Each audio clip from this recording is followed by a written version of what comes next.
उपस्थित मोर सहकलाकार भाई भौणी को मोर शुभेच्छा। महाशिवरात्रि पावन अवसर रे मोर हृदय कामना करुची समस्तंकर मंगल हो। गत 2 वर्ष आमे माने जो जंत्रणा सही आसीछे प्रार्थना करिबा जे तार प्रतिकार ए महाशिवरात्रि रे हेई जाओ।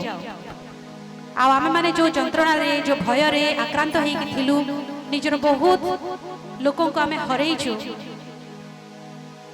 आउ सेमिति न हो। समस्तंकर मंगल कामना करुछि एठू।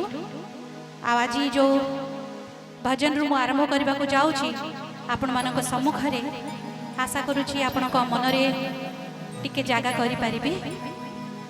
आ जदि म किछि भूल करे मते दया करी क्षमा करिवे।